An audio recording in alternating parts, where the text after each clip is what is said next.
Hey Kipsters, today we're going to be revisiting how to find the main idea in a story.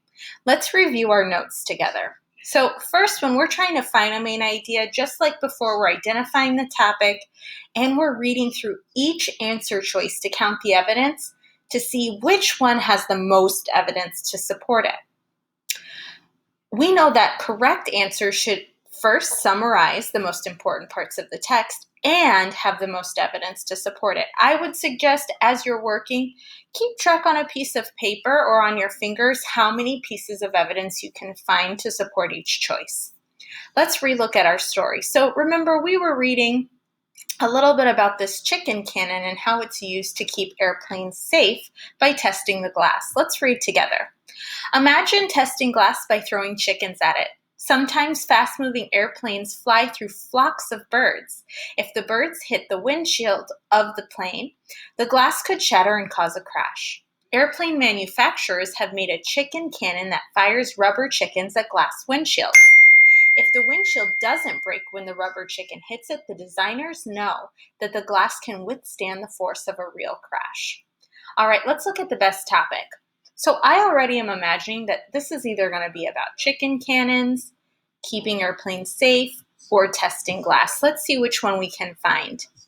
Testing glass works, and it looks like none of the other options accurately let us know what this is mostly about, so I'm going to click testing glass.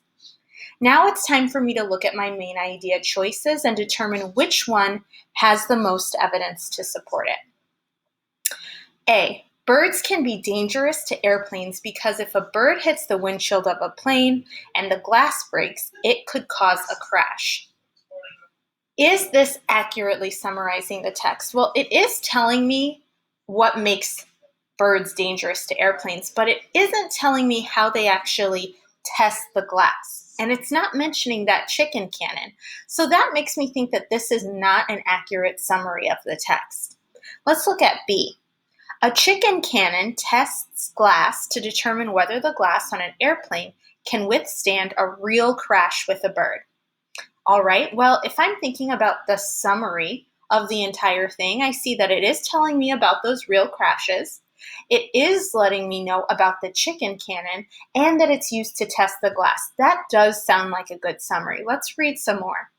C. A bird must be at least 5 pounds in order to damage the glass on an airplane. Well, this option, I don't see anything in the story letting me know about how heavy a bird has to be. This also isn't letting me know about testing the glass, and we know that that's our topic. So I can't choose C.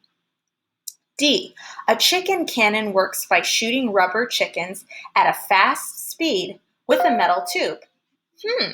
This is telling me about the chicken cannon and how it's used, but it's not telling me about the danger of the birds, and it's not telling me necessarily that it's used to test the glass. Therefore, that's not a full summary. The only one that appears to be a full summary is B. Now I'm going to double check how much evidence can I find to support it. Imagine testing glass by throwing chickens at it. I think that works with this answer choice. A chicken cannon tests glass to determine whether the glass can withstand a real crash. Sometimes fast-moving airplanes fly through flocks of birds. If the bird hits the windshield of a plane, the glass could shatter and cause a crash. I'm going to count that as one piece of evidence that also supports it. Airplane manufacturers have made a chicken cannon that fires rubber chickens at the glass windshield. That's another one that supports that answer choice. If the windshield doesn't break, the designers know it can withstand a real crash. Guess what? That's 4 pieces of evidence that support that answer choice. All right, Kipsters, make sure you are carefully counting as you are going through and checking to make sure that your answers can be supported by the text. Good luck and read carefully.